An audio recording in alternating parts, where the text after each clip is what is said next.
Wow! இந்த அளவுக்கு ஒரு டேஸ்டான பிரியாணி உங்களாலயும் செய்ய முடியும். டேஸ்ட் சும்மா நாக்குலயே நிக்கும்.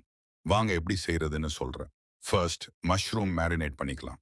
200 கிராம் மஷ்ரூம், இஞ்சி பூண்டு பேஸ்ட், 2 டேபிள் ஸ்பூன் தயிர், 3 டேபிள் ஸ்பூன், பெரிய கைப்பிடி அளவு புதினா, பெரிய கைப்பிடி அளவு கொத்தமல்லி, கரம் மசாலா 1 டேபிள் ஸ்பூன், சிவப்பு மிளகாய் தூள் 2 டேபிள் ஸ்பூன் போட்டு மிக்ஸ் பண்ணி ஒரு ஓரம் வச்சுக்கலாம். ஒரு குக்கர் வச்சு 60 ml எண்ணெய் ஊத்திட்டு, அது கூட 2 டேபிள் ஸ்பூன் நெய் போட்டுட்டு, 2 பிரியாணி இலை, 3 ஏலக்காய், 2 துண்டு பட்டை போட்டுட்டு சவுட்டி பண்ணிக்கலாம். இப்ப கட் பண்ண 3 பெரிய வெங்காயம் ஆட் பண்ணி வதக்கிக்கலாம். அப்படியே சைடுல 400 கிராம் அரிசி எடுத்து கழுவிட்டு ஊற வச்சுக்கலாம்.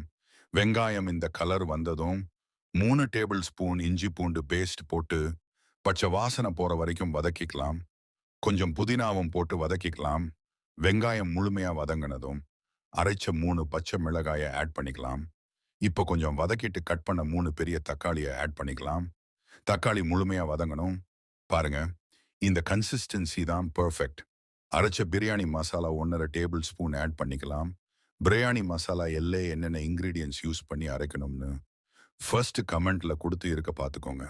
இப்போ மஷ்ரூம் ஆட் பண்ணிட்டு அரிசியும் ஆட் பண்ணிக்கலாம். பாஸ்மதி ரைஸ்க்கு ஒரு கப்புக்கு 1 கப் வாட்டர் ஆட் பண்ணணும். நான் 2 கப் அரிசி யூஸ் பண்ணியிருக்கேன். அதுக்கு 2½ கப் தண்ணி ஊத்திட்டு தேவையான அளவு உப்பு ஆட் பண்ணிக்கலாம். டேஸ்ட் பண்ணி பார்த்தா உப்பு கரைக்கணும். தண்ணி கொதிச்சதும் 1 டேபிள் ஸ்பூன் நெய் அண்ட் லெமன் ஜூஸ் 4ல இருந்து 5 டிராப் ஆட் பண்ணுங்க.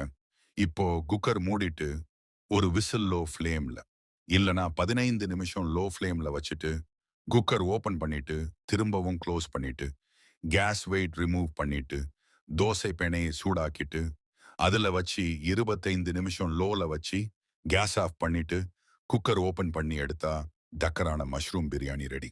நீங்களும் சமைச்சு சாப்பிட்டு என்ஜாய் பண்ணுங்க. மறக்காம ஜாக் அமலா கிச்சனை சப்ஸ்கிரைப் பண்ணுங்க.